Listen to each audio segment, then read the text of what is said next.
Kaagad na naupo si Dominic sa kama habang titig na titig sa akin. Hindi ko na siya pinansin pa at kaagad na akong pumikit. Hindi ko na din siyang kayang titigan dahil sa mga nangyari sa amin. Kumusta ang pakiramdam mo? Narinig ko pang tanong niya sa akin. Muli kong idinilat ang aking mga mata at walang gana ko itong tinitigan. Wala na akong pakialam pa kung lalo siyang magalit sa akin. Tanggap ko na ang posible kong magiging kapalaran sa mga kamay niya habang magkasama kami. Sana hinayaan mo na lang akong mamatay. Ito naman ang gusto mo, diba? Ang nakikita akong nahihirapan, sagot ko. Hindi ito nakaimik. Kita ko ang paglambong ng hitsura nito pero hindi ko na pinansin pa. Wala na akong panahon pa para pansinin kung anong klaseng tao siya. I know na naging masama ako sa iyo. Naging unfair ako sa iyo. Walang kapatawaran ang mga nagawa ko sa iyo, Trex, kaya normal lang siguro na galit ka ngayon sa akin. Hayaan mo, simula ngayong araw, pipilitin kong maging mabuting tao at pagbabayaran ko kung ano man ang nagawa kong pagkakamali sa iyo, sagot nito. Hindi ako nakaimik. Hindi ko na din kasi maramdaman pa sa sarili ko kung sincero ba talaga siya sa mga sinasabi niya. Hindi ko na alam. Mahirap nang magtiwala sa isang kagaya ni Dominic. Babalik na ako ng kwarto ko. Walang gana kong sagot sa kanya at akmang tatanggalin ko na ang dextrose na nakakabit sa akin nang maagap ako nitong pigilan. Don't! Dito ka lang. Simula ngayong araw, ito na ulit ang magiging silid mo. Hindi na sa servants' quarter dahil may iba nang umuuko pa doon, sagot nito. Natigilan ako. Ibig niya bang sabihin, muli kaming magsasama sa iisang silid? Aminado akong nakakaramdam ako ng pagtutol. Ayaw ko na. Suko na ako.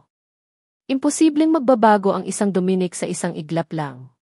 Pagkatapos ng mga kalupitan na nararanasan ko sa kanya, alam kong hindi siya magbabago sa loob lang ng ilaang araw lang. Sariwa pa ang sugat sa puso ko at hindi na ako umaasa pa na matutupad ang pangarap ko na makakasama siya habang buhay. Hindi na. Siya na din ang nagsabi ng makailang ulit na binigo ko siya. Na isa akong inutil at walang kwentang babae. Tanggap ko na hindi ko kayang ibigay kung ano man ang gusto niya. Hahayaan ko na siyang maging masaya sa piling ng iba kung saan mabibigyan siya ng kahit na isang dosenang anak. Gusto ko nang maging malaya sa mga kalupitan niya. Pwede bang iwan mo muna ako, sambit ko sa kanya. Ang totoo, ayaw ko muna siyang makausap. Gusto ko muna ng sapat na oras para makapag-isip ng tama. I understand. Lalabas na muna ako. Magpahinga ka muna. Huwag kang mag-alala, may magbabantay sa'yo dito sa loob ng kwarto. Malaya mong iutos sa kanya lahat ng kailangan mo, sagot nito. Hindi na ako umimik pa. Naramdaman ko naman ang dahan-dahan nitong pagtayo mula sa pagkakaupo sa gilid ng kama. Akmang muli ako nitong hahawakan sa aking noo, pero mabilis pa rin akong umilad. Isa sa mga gusto kong mangyari ngayon ay umiwas na sa mga hawak niya. Hindi ko nahahayaan pa na muling sumayad ang balat niya sa balat ko. Ayaw ko nang maging mahina. Pagod na akong umiyak at magparaya. Wala akong kasalanan para patuloy na tiisin ang mga parusa niya sa akin. Laglag ang mga balikat na naglakad palabas ng kwarto si Dominic. Hindi ko alam kung palabas lang ba ang kabaitan na ipinapakita niya sa akin pero ayaw ko nang intindihin pa. Sapat na sa akin na umalis na siya dito sa loob ng kwarto. Kakalabas lang ni Dominic nang pumasok naman ang nurse na mag-aalaga daw sa akin. May bitbit na itong isang tray na naglalaman ng iba't ibang klaseng pagkain. Walang gana ko iyong tinitigan at nagpasya akong muling humiga ng kama. Wala akong appetite. At mas gustuhin ko pang matulog na lang muna kaysa kumain. Ma'am, kailangan niyo pong kumain ng kahit kaunti para makainom na din po kayo ng gamot niyo, wika ng nurse sa akin. Walang gana ko itong tiningan sabay iling. Wala pa akong gana. Pwede bang lumabas ka muna? Hayaan mo muna akong mapag-isa, sagot ko. Naku, hindi po pwede ma'am. Ang bilin po kasi ni Sir Dominic na bantayan at alagaan ko daw kayo, sagot nito. Maayos na ako at hindi ko kailangan ang tagapag-alaga. Iwan mo muna ako, please, sagot ko.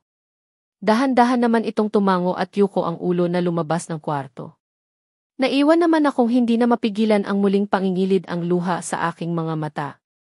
Ipinapangako ko sa aking sarili na ito na ang huli kong pag-iyak. Tuluyan ko nang palalayain ang sarili ko sa presensya ni Dominic sa ayaw at gusto niya.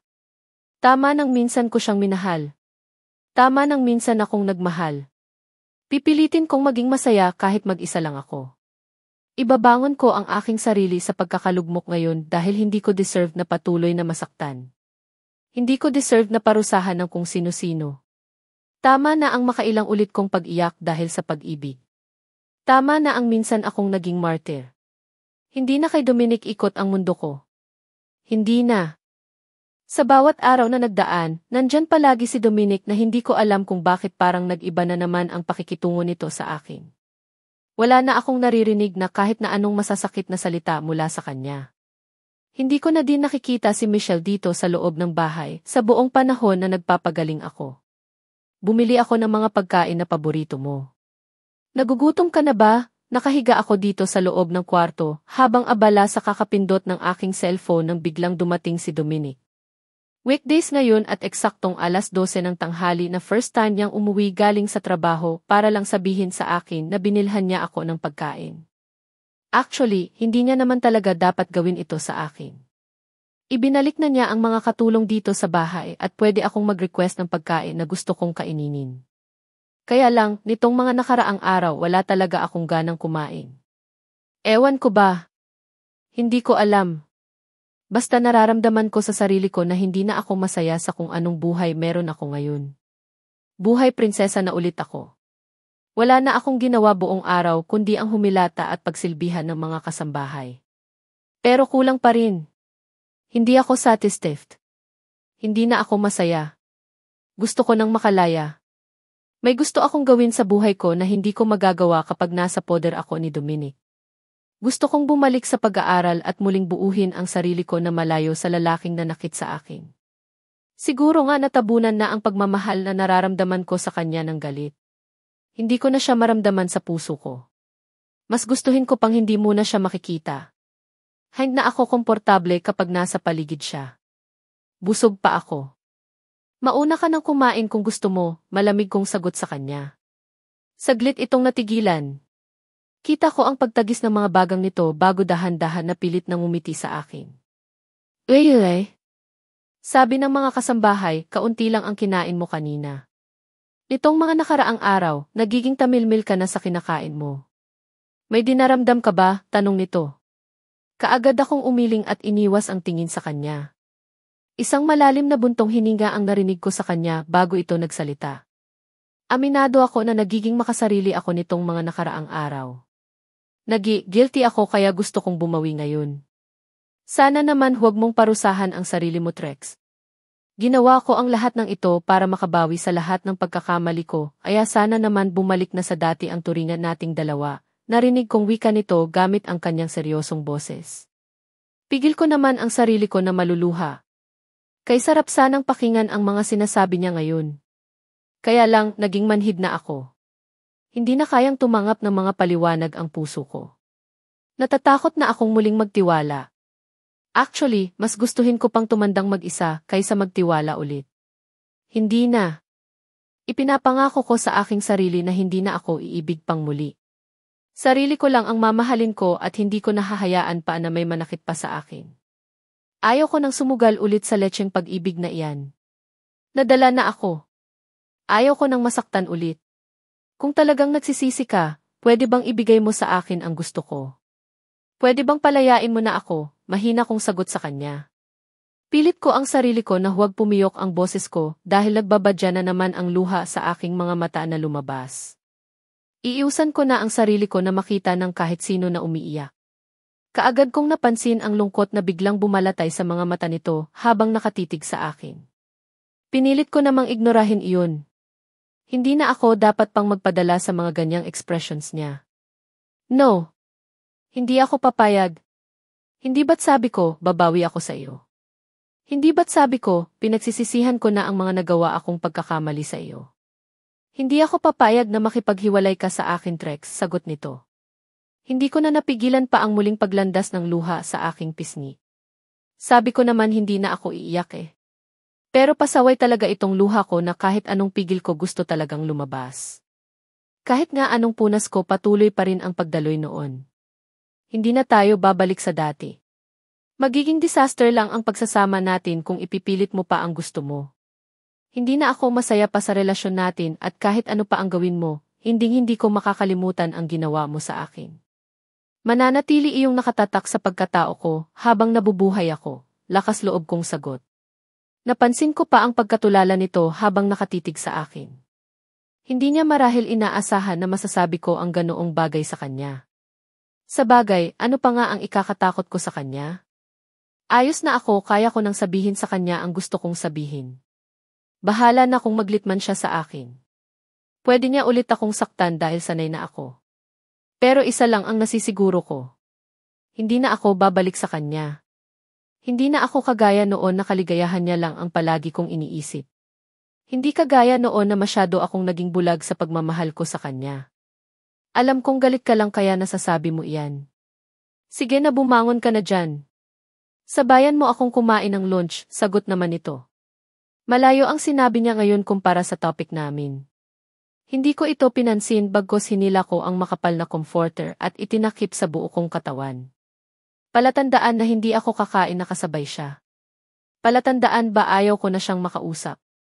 Katahimikan ang namayani sa buong paligid bago ko naramdaman ang mga yabag ni Dominic palabas ng kwarto. Mariin kong ipinikit ang aking mga mata. Kahit papano, nakaramdam ako ng tuwa sa aking sarili. Sa unahang pagkakataon, nasabi ko sa kanya kung ano ang gusto ko.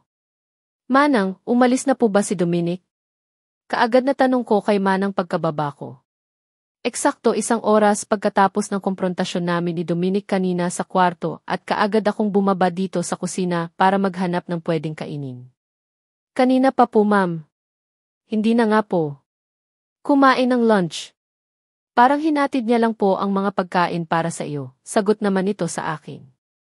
Kaagad akong napatango at naglakad patungo sa dining area para tingnan kung anong mga pagkain ang dala ni Dominic kanina. Puro paborito ko nga pero wala akong balak galawin iyon. Pwede naman akong lumabas at umorder ng kaparehong pagkain kapag gusto ko. May mga pagkain pa po ba tayo sa ref, Manang, na ready to eat na? Baling ko kay Manang habang may pilit na nakaguhit ng ngiti sa labi.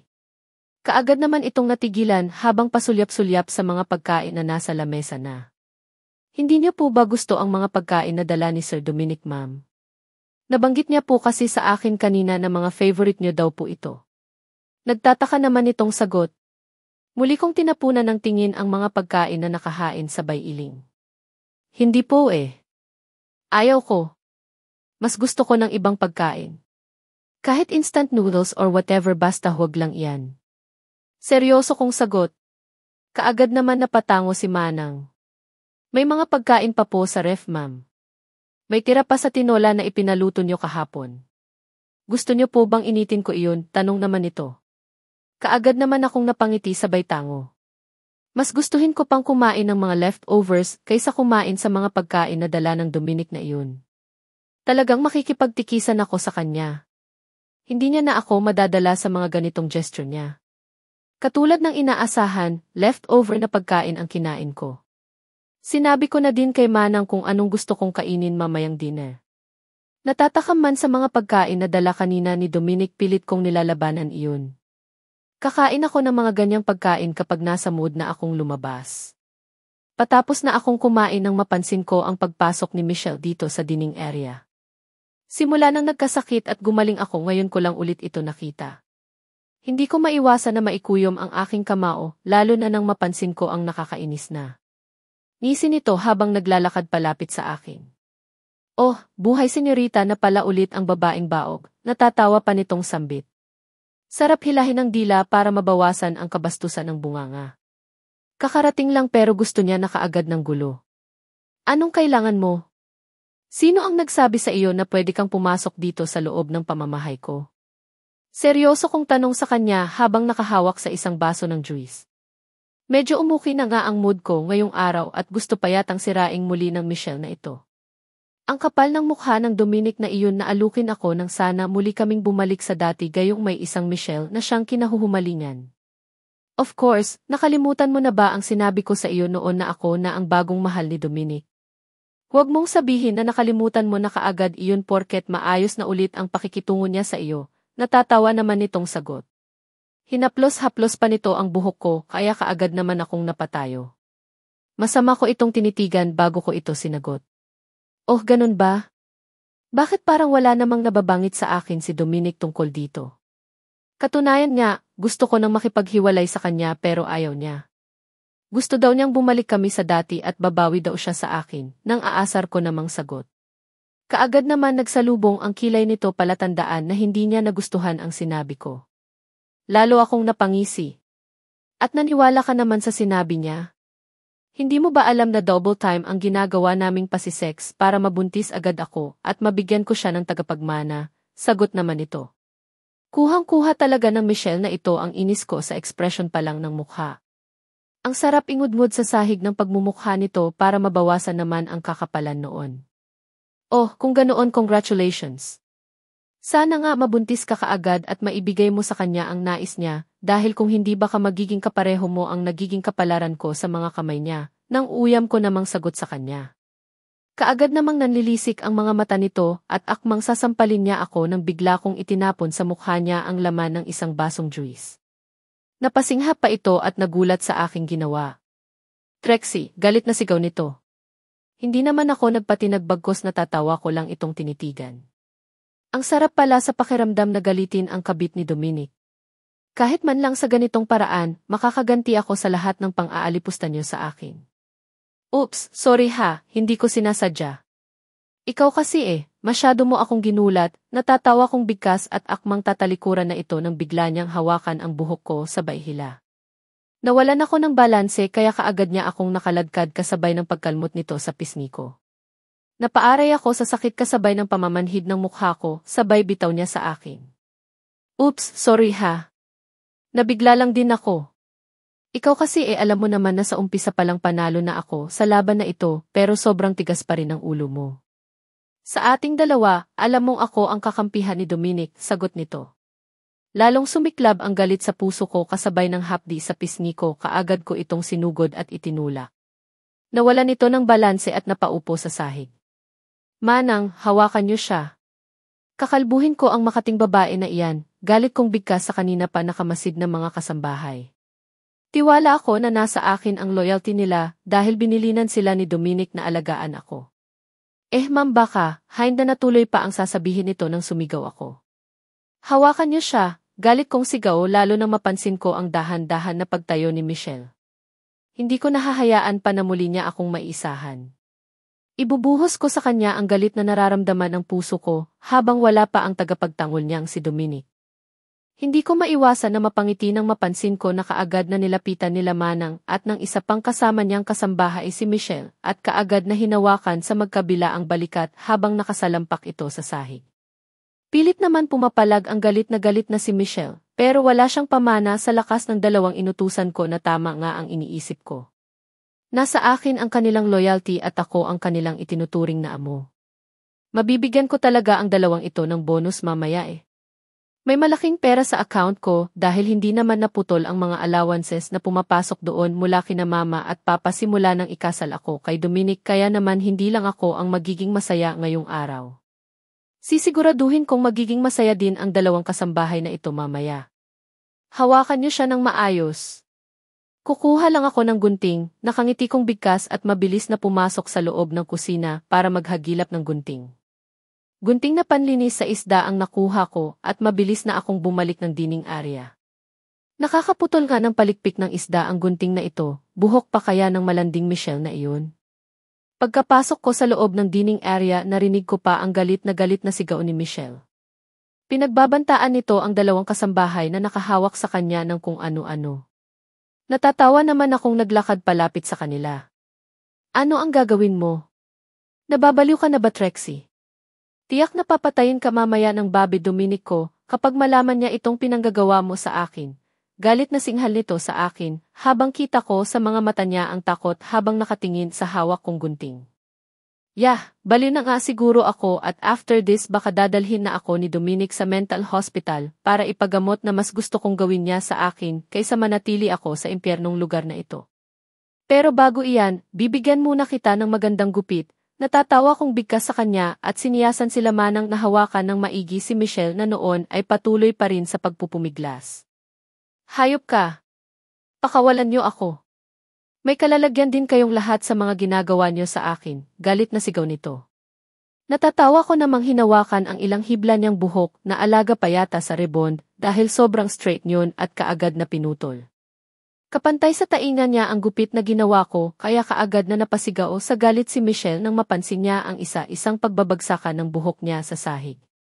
Lalo itong nagwala. Malakas na nagpumiglas kaya kaagad kong hinila ang natitira niyang buhok sa sobrang inis. Hey, relax!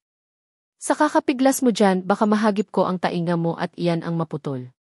Huwag mo talaga akong sisisihin, natatawa kong bigkas.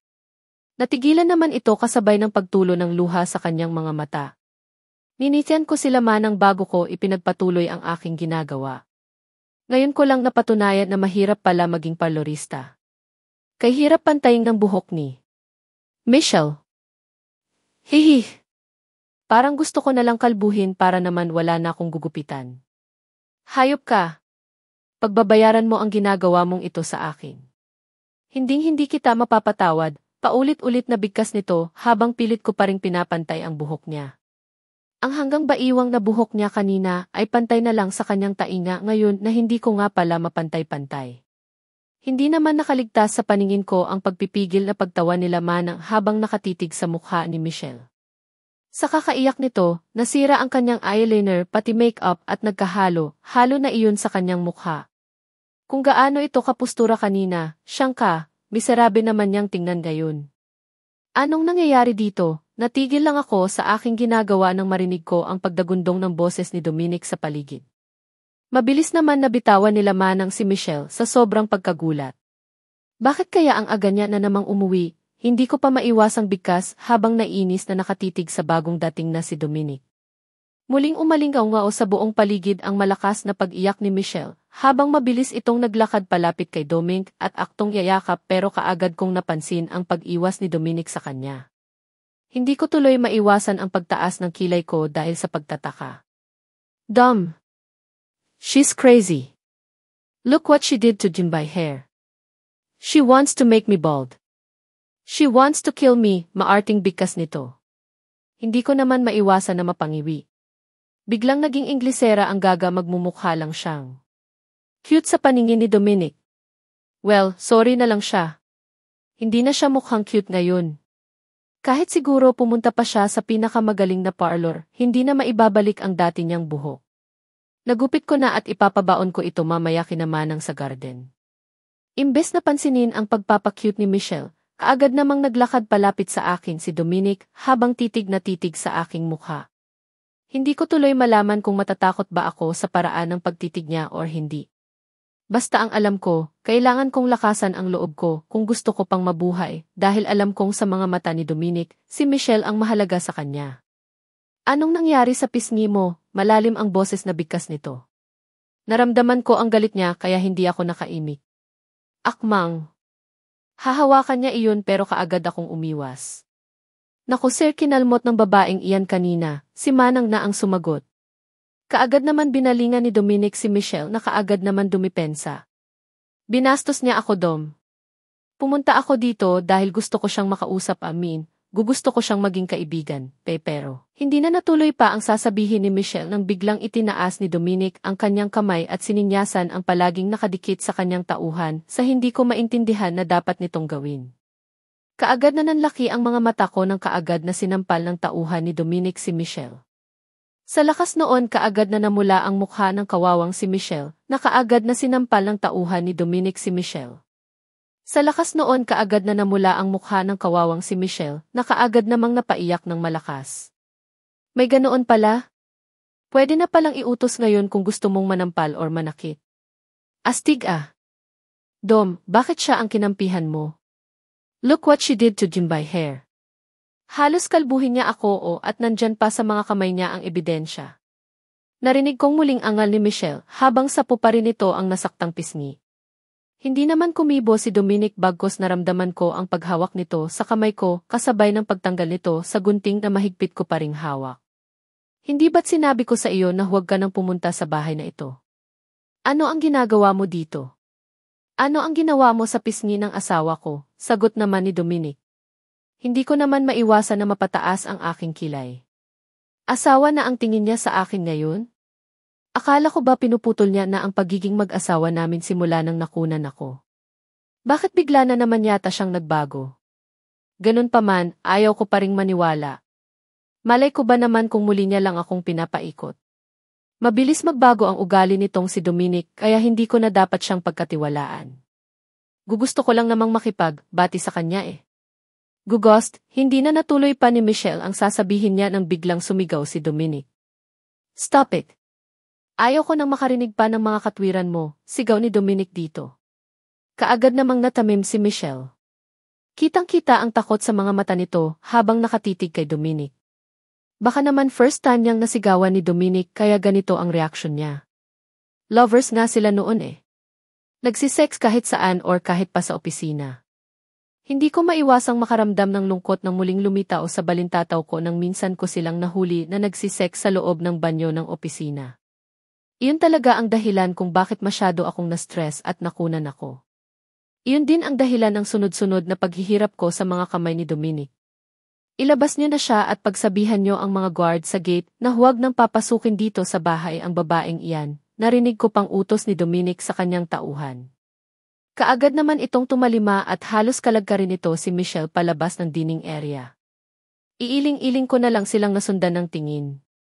Manang, pakikuha ng first aid kit, narinig kong muling wika ni Dominic.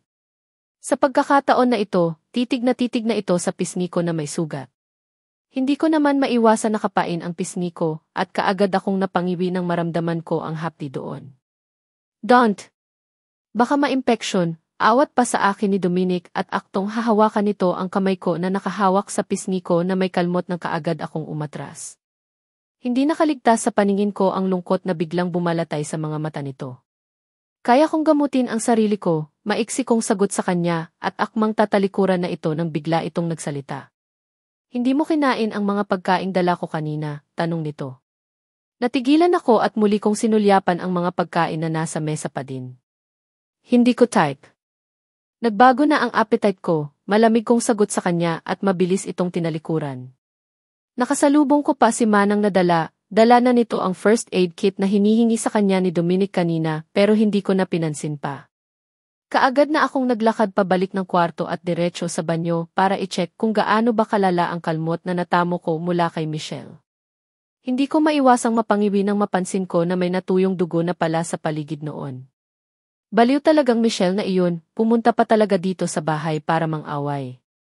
Ayaw na lang manahimik gayong siya na nga ang palaging pinapabura ni Dominic. Malungkot akong napangiti sa harap ng salamin bago ako nag-umpisang maghilamos para mahugasan ang kalmot sa pisngi ko. Wish ko lang na sana walang bakterya ang mga kuko ni Michelle at hindi ako ma-impeksyon. Hindi naman ganoon kalalim ang kalmot pero nag-iwan pa rin iyon ng marka at dumugo pa nga. Pagkahilamos ko mabilis akong lumabas ng banyo. Hindi na ako nagulat pa nang mapansin ko ang presensya ni Dominic dito sa silid. Nakaupo ito sa gilid ng kama habang nasa tabi nito ang first aid kit na hiningi niya kanina kay Manang. Maupo ka dito sa tabi ko. Gagamutin natin ang sugat mo, malambing pa nitong wika sa akin. Kaagad naman akong umiling at diretsyong naglakad patungo sa vanity mirror ko. Huwag ka nang magkunwaring concern ka sa mga nangyari kanina. Sundan mo na si Michelle at baka tuluyan pa siyang magtampo sa iyo, sagot ko naman. Hindi ito nakaimik pero mula sa refleksyon ng salamin kita ko ang biglang pagbabago ng hitusan nito. Kaagad na namula ang mukha nito at mabilis na tumayo at naglakad palapit sa akin. Huwag mong ubusin ang pasensya ko, Trixie. Ginagawa ko ang lahat ngayon para maging maayos ang pagsasama natin kaya maging cooperative ka naman sana. Wika nito sabay hawak sa braso ko. Kaagad naman akong napapiksi upang mabitawan niya iyon bago ko ito sinagot. Di wow. Thank you dahil gumagawa ka na ng effort para magkaayos tayo. Pero ang tanong gusto ko ba? Payag ba ako na bumalik tayo sa dati? Seryoso kong tanong sa kanya. Kaagad naman itong natigilan habang dahan-dahan na binibitawan ang brasong hawak niya. Hindi na tayo babalik sa dati. Wala na akong pakialam pa sa kasal natin. Simula noong binaboy mo ang pagkatao ko, sinukuan na kita Dom kaya kung gusto mong magkaroon pa ako ng kahit kaunting respeto sa iyo, palayain mo na ako sa lintik na kasal nating dalawa, diretsyahan kong wika sa kanya. Wala na akong pakialam kung muli niya akong saktan sa mga kapangahasan na sinabi ko ngayon sa kanya. Ito ang gusto kong mangyari sa aming dalawa at hindi ako magsasawang paulit-ulit itong sabihin sa kanya.